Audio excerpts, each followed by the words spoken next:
सच में जापान में एक ऐसा इंसान था जिसके 2 चेहरे और 4 हाथ थे? क्या रियल लाइफ में भी नेगेटिव इमोशन से को स्पिरिट बन सकते हैं? क्या डोमेन एक्सपेंशन का कॉन्सेप्ट एक रियल बुद्धिस्ट प्रैक्टिस से आया है? और क्या सच में एक ऐसा स्वॉर्ड था जिसे बस अपने घर में रखने से लोगों को अपनी जान देनी पड़ती थी? तो भाई आज के वीडियो में हम जानने वाले 8 ऐसी चीजों के बारे में जो कि गेगे आकुटामी ने रियल लाइफ जापानीज फोकलोर से उठाई है। और हम ये भी जानेंगे कि जेजेके एनिमे में जो भी हमें दिखाया जाता है उसमें से क्या फैक्ट है और क्या फिक्शन है। और भाई रिसर्च करते वक्त मुझे कुछ पॉइंट्स तो इतने ज्यादा माइंड ब्लोइंग मिले कि भाई तुम भी सोचोगे कि ये कैसे रियल में एग्जिस्ट भी कर सकता है। वैसे अगर तुम लोगों ने सब्सक्राइब नहीं किया तो भाई जल्दी से सब्सक्राइब कर लो और ऐसे वीडियोस के लिए। और भाई अगर तुम लोग सब्सक्राइब करोगे ना तो तुम्हें जरूर इनोमाकी की कर्स स्पीच वाली टेक्निक मिल जाएगी। यकीन नहीं आता सब्सक्राइब करके देख लो। तो भाई सबसे पहले बात करते हैं कर्स स्पिरिट की, जो कि जेजेके की कोर कॉन्सेप्ट है। देखो जेजेके के कर्स स्पिरिट के कॉन्सेप्ट की यह आइडिया है कि नेगेटिव इमोशन जैसे कि हेट्रेड, फियर, जेलेसी उससे कर्स स्पिरिट ही पैदा होते हैं। जैसे कि हमने एनिमे में देखा ही है। फॉर एग्जांपल माही तो हो गया। आई नो अभी तुम लोग सोचोगे कि कर्स स्पिरिट एक फैक्ट है या फिक्शन। तो भाई ये कर्स स्पिरिट लिटरली एक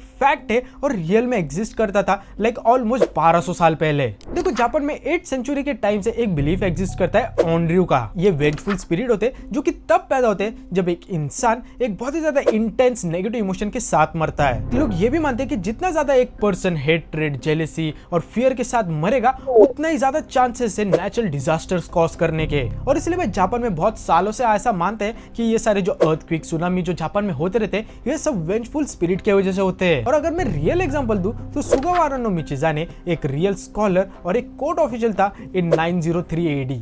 और भाई उसके मरने के बाद उसका ऑर्डर इतना ज्यादा पावरफुल था कि लिटरली जापान में स्टॉर्म्स आ गए थे, अर्थक्वेक आ गए थे और इसके साथ साथ भाई लाइटनिंग तक उस गवर्नमेंट बिल्डिंग के ऊपर गिर गई थी। और भाई फिर उस गवर्नमेंट ऑफिस से बहुत सारे ऑफिशियल्स भी मर गए थे।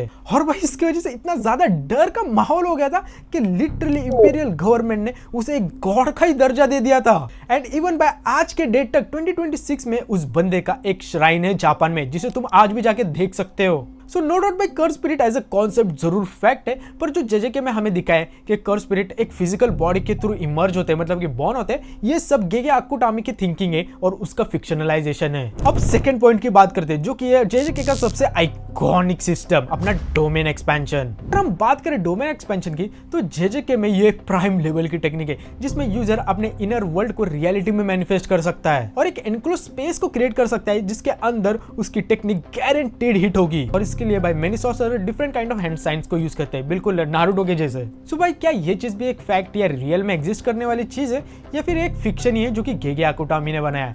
तो भाई literally domain expansion real life में एक फैक्ट है, मतलब कि तुम रियल लाइफ में इस टेक्निक को यूज कर सकते हो। देखो रियल में डोमेन एक्सपेंशन को बोलते हैं केकाई। और भाई जापानीज एस्टोरिक बुद्धिज्म में स्पेसिफिकली शिंगोन और टेंडाई बुद्धिज्म में जहाँ केकाई एक सेक्रेड बाउंडेड फील्ड होती है जो कि प्रैक्टिशनर क्रिएट करता है एक रिचुअल के लिए। और भाई लिटरली ये चीज आज भी 2026 में एग्जिस्ट करती है जहाँ जापान के एशियन टेम्पल्स केकाई बैरियर्स को डिफाइन करती है कि आखिरकार एक सेक्रेड स्पेस कहाँ से शुरू होगी। और भाई ये कॉन्सेप्ट लिटरली 1000 साल पुराना है जहाँ पे मॉन्क्स सालों तक ट्रेनिंग करते थे ताकि वो इस टेक्निक को सीख सके। नहीं डोमेन एक्सपेंशन में जो हैंड साइंस कैरेक्टर यूज करते हैं वो लिटरली रियल लाइफ बुद्धिस्ट मुद्रास है। और ये मुद्रास 2000 साल पुरानी ट्रेडिशन है जिसमें स्पेसिफिक हैंड साइन करने से अलग टाइप ऑफ एनर्जी इन्वोक होती है। और भाई ये हिंदुइज्म और बुद्धिज्म दोनों में यूज हो सकती है। लाइक लिटरली गेगे ने रियल मुद्रास को उठा के डोमेन एक्सपेंशन के हैंड साइंस ही बना दिए है। सो भाई डोमेन एक्सपेंशन जेजेके में एक फैक्ट है, पर जो भी चीज गेगे आकुटामी ने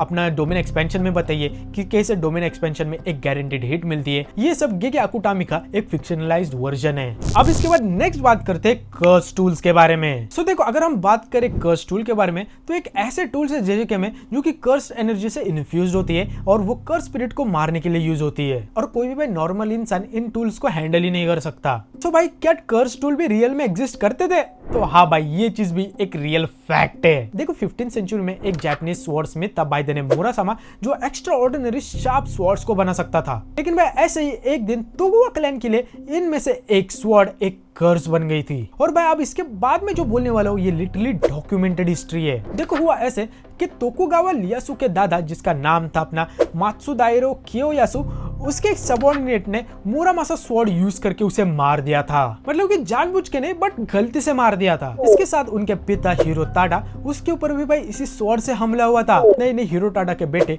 नोबुयासु का भी सर इसी स्वॉर्ड से कलम किया था। और भाई इन्हीं सारे खतरनाक इंसिडेंट के कारण लियासु परिवार ने इस स्वॉर्ड को एक कर्स मतलब कि शापित स्वॉर्ड घोषित कर दिया। और इसके बाद फिर भाई पूरे जापान में उन्होंने मुरामासा के हर एक स्वॉर्ड के ऊपर पाबंदी लगा दी और उसे बैन कर दिया। सो नो डाउट भाई जेजेके में जो कर्स टूल है वो रियल लाइफ में एक फैक्ट तो है, पर भाई बाकी की जो भी चीजें जैसे कि तुम कर्स टूल से अपने कर्स एनर्जी को एम्पलीफाई कर सकते हो, उसे चैनल कर सकते हो, ये सब अपने गेगो आकुटामी की थिंकिंग है और ये सब उसका फिक्शन है। तो अब भाई इसके बाद फोर्थ पॉइंट की बात करते हैं जो कि अपना सबसे पावरफुल शिकिगामी माहोरागा। सो भाई क्या माहोरागा भी रियल में एग्जिस्ट करता है या फिर ये पूरी तरह से एक फिक्शनल कैरेक्टर है? तो भाई माहोरागा भी लिटरली एक रियल में एंटिटी है और एक फैक्ट है। देखो माहोरागा लिटरली एक रियल बुद्धिस्ट डेटी है, जहाँ बुद्धिज्म में एक कॉन्सेप्ट है जिसे कहते हैं हाचिबुसु, जिसका मतलब है the 8 divine guardians of the Dharma. ये काइंड ऑफ एक सुपरनेचुरल बीइंग्स है जो कि बुद्धिस्ट लॉ की रक्षा करते हैं। एक बीइंग है बाय द नेम माहोरागा, जिसे ग्रेट सरपेंट डिवाइन गार्डियन भी बोलते हैं। आई नो भी बहुत सारे लोगों को लगेगा कि मैं कहानी बना रहा हूँ, पर भाई ये चीज बुद्धिस्ट टेक्स्ट में डॉक्यूमेंटेड है। एंड इवन जापान के नारा रीजन के कोकुफुजी टेंपल्स में 8th सेंचुरी से ही माहोरागा के एक्चुअल स्टोन स्टैचू थे और वो चीज अभी भी एग्जिस्ट करती है। आई मीन भाई 1300 साल पुराने स्टैचूज है ये। सो भाई माहोरागा एक बस कूल साउंडिंग क्रिएचर नहीं बल्कि एक रियल बुद्धिस्ट डेटी है। पर भाई जो चीज हमें जेजेके में फिक्शनलाइज करके दिखाई है वो ये है कि अपना भाई माहोरागा का फिजिकल थोड़ा अपीयरेंस ड्रैगन जैसा है और वो बाकी के सारे जैसे कि अटैक्स को अडेप्ट कर सकता है। ये सारी चीजें मतलब कि गेगे आकुटामी का ही मतलब क्रिएटिव माइंड है, पर भाई रियल में माहोरागा एक प्रोटेक्टर है ना कि एक अटैकर। सो भाई सिंस हमने माहोरागा की बात कर ही ली है तो भाई बाकी के शिकिगामिस का क्या बाकी के शिकिगामिस भी एग्जिस्ट करते हैं रियल लाइफ में? तो भाई यही है अपना 5th पॉइंट, शिकिगामिस। सो देखो जेजेके में ना मेगुमी के पास है 10 शैडोज टेक्निक, जिससे वो डिफरेंट काइंड ऑफ शिकिगामिस को समन कर सकता है। जहाँ शिकिगामी एक कंप्लीटली रियल कॉन्सेप्ट है जापानीज फोकलोर में, जहाँ पे भाई ये एक्चुअल में एक डॉक्यूमेंटेड हिस्ट्री है, जहाँ पे एबे नो से में एक ऐसा बंदा था जो कि भाई शिकिगामिस को समन कर सकता था और अपने घर के काम उससे करवा सकता था, जैसे कि घर के काम करना, बाहर का सामान लेके आना, ये सब। इन शॉर्ट बोलो तो हम जो कि हम अपने मम्मी के लिए करते हैं। और देखो आबे अपने शिकिगामिस को इनविजिबल रखता था ताकि लोग कोई भी उसके शिकिगामिस को देख ना सके। और भाई अगर मैं बात करूं स्पेसिफिकली मेगुमी के एक शिकिगामी की बाय द नेम नुए, तो भाई ये नुए लिटरली रियल लाइफ में भी एग्जिस्ट करता था। जहाँ नुए एक क्राइमेरा क्रिएचर है जो कि हाफ मंकी और हाफ स्नेक टाइप दिखता है और भाई ये रियल लाइफ में एक योकाई है। इसके बाद इवन इन 12th सेंचुरी एक warrior by the name Minamoto no Yorimasa, उस बंदे ने इस योकाई को भी हरा दिया था और ये चीज भाई एम्पिरियल रिकॉर्ड्स में डॉक्यूमेंटेड है। तो भाई शिकिगामी स्पेसिफिकली नुए भी जेजेके में से एक रियल चीज है ना कि फिक्शन। इसके बाद अपना पॉइंट 6 है जो कि 6 आइज। और भाई ये 6 आइज क्या रियल लाइफ में भी एग्जिस्ट करती है? तो हाँ भाई रियल लाइफ में ये एग्जिस्ट करती है। तो देखो 6 आइज का कॉन्सेप्ट आया रियल बुद्धिस्ट कॉन्सेप्ट रोकुजिन्सु से, जो बुद्ध और बोधिसत्व के 6 डिवाइन सुपरनेचुरल पावर्स होते हैं। सो भाई जिस भी पर्सन के पास ये पावर होती है वो किसी का भी दिमाग पढ़ सकता है, हर एक साउंड को सुन सकता है, किसी का भी पास्ट और फ्यूचर जान सकता है, इसके साथ साथ स्पेस में कहीं भी जा सकता है और डायरेक्टली रियलिटी का ट्रूथ परसीव कर सकता है। सो भाई देखो जेजेके में जो 6 आइज हमें दिखाई गई है, जहाँ पे कोई भी अटैक अपने पास आते ही स्लो हो जाता है, ये सब अपने गेगे आकुटामी की क्रिएटिव थिंकिंग है। अब 7th पॉइंट की बात करते हैं जो कि अपना जुजुत्सु सॉर्सरर और पूरा जुजुत्सु सॉर्सरी का सिस्टम। जुजुत्सु हाई का पूरा इंस्टीट्यूशनल सेटअप है, सारे हायर अप्स है और कैसे सारे जुजुत्सु सॉर्सरर बाकी सारे कर्स स्पिरिट के साथ फाइट करते हैं। क्या ये सिस्टम रियल में भी एग्जिस्ट करता था या फिर ये चीज एक फिक्शन ही है? तो देखो भाई रियल में भी जुजुत्सु सॉर्सरी का सिस्टम एग्जिस्ट करता था और इन्हें कहते थे ओमन्योजी। और भाई मैंने जो प्रीवियस पॉइंट में बोला था ना कि कैसे ओमन्योजी शिकिगामी को यूज कर सकते हैं, ये ओमन्योजी वही है, मतलब कि जुजुत्सु सॉर्सरर्स। देखो इन हियान पीरियड फ्रॉम 794 AD से लेके 185 AD तक ये ओमन्योजी एग्जिस्ट करते थे और ये एक्चुअल गवर्नमेंट ऑफिशियल्स थे और इन्हें जापान की इंपीरियल कोर्ट ऑफिशियली हायर करती थी ताकि वो उन्हें सुपरनेचुरल थ्रेट से बचा सके। और भाई इन ओमन्योजी में जो सबसे फेमस जुजुत्सु सॉर्सरर या फिर ओमन्योजी था वो था अपने एबे नो सेइमे। जो कि 1921 एडी से 1005 एडी तक था। और भाई इसे लिटरली जापान का रियल गोजो तक बोलते थे। सो भाई अपने रियल लाइफ जुजुत्सु सोर्सरर उर्फ आबेनो सेमे के पावर्स की बात करें तो ये बंदा शिकिगामी को कमांड कर सकता था, एक्सोर्सिज्म कर सकता था और इसके साथ साथ स्पिरिट के साथ भी फाइट करता था और लिटरली एस्ट्रोलॉजिकल इवेंट्स को भी प्रेडिक्ट कर सकता था। नहीं, आबेनो सेमे के मरने के बाद एम्परर इचिजो ने उसका एक श्राइन तक बनाया था टू ऑनर हिज मेमोरीज, जो कि भाई आज भी टोक्यो में एग्जिस्ट करता है। तो भाई अपने जुजुत्सु सोर्सरर उर्फ ओमनियोजी जरूर रियल लाइफ में एग्जिस्ट करते थे, पर जो भी चीज हमें जेजेके में दिखाई है कि कैसे जुजुत्सु सोर्सरर कर्स स्पिरिट से फाइट कर सकते हैं एंड कैसे जेजेके में जुजुत्सु सोर्सरर का ग्रेड भी होता है, जैसे कि first grade, special grade jujutsu sorcerer, ये सब। पर भाई रियल लाइफ ओमनियोजी मतलब कि रियल लाइफ जुजुत्सु सोर्सरर ऐसा कुछ नहीं कर सकते। इसके बाद भाई फाइनली अब बात करते हैं अपने 8 पॉइंट की, जिसके लिए भाई सभी लोग वेट कर रहे हैं, जो कि है अपना रियोमेन सुकुना। तो भाई हमने जेजेके में देखा है कि कैसे रियोमेन सुकुना के पास 2 चेहरे और 4 हाथ है।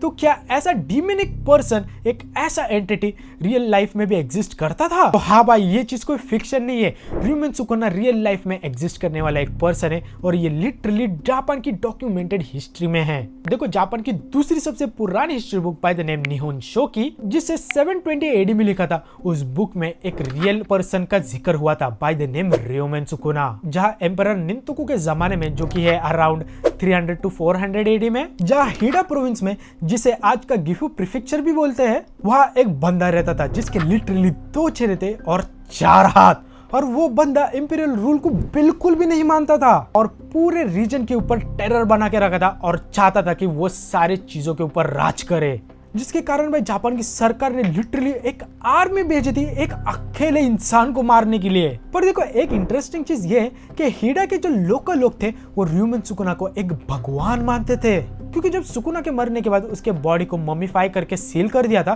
तब भाई उसके बॉडी के अंदर से इतनी ज्यादा मैसिव एनर्जी निकल रही थी कि लोग लिटरली उसे देखकर शॉक हो गए थे और लोगों को यह लगने लगा था कि वो भाई भगवान है। पर देखो, क्या रियोमेन सुकुना एक्चुअल में रियल लाइफ में एक विलन था? तो भाई काइंड ऑफ हाँ भी और ना भी, मतलब कुछ लोगों के लिए वो विलन था और कुछ लोगों के लिए नहीं। जहाँ पे भाई लोकल हिडा के लोग ये बोलते थे कि रियोमेन सुकुना उनके लिए एक भगवान था, जिन्होंने उनको इंपीरियल सरकार के जो भी सारे टॉर्चर थे उनसे बचाता था। और भाई इंपीरियल सरकार जिन भी लोकल लोगों की ऐसी जमीन छीन कर लेके जाते थे, उनकी जमीन सुकुना फिर से ला के देता था। और भाई इसी रीजन के कारण यामाटो इंपीरियल फैमिली ने सुकुना को एक विलन के तरह पोर्ट्रे किया था, जहाँ लोकल्स के लिए सुकुना एक हीरो था, जो कि उन्हें बुद्धिज्म प्रैक्टिस सिखाता था और एशियन टेम्पल्स को बिल्ड करता था। और ये चीज भाई एक्चुअली में 1300 साल पुरानी रिटर्न हिस्ट्री है।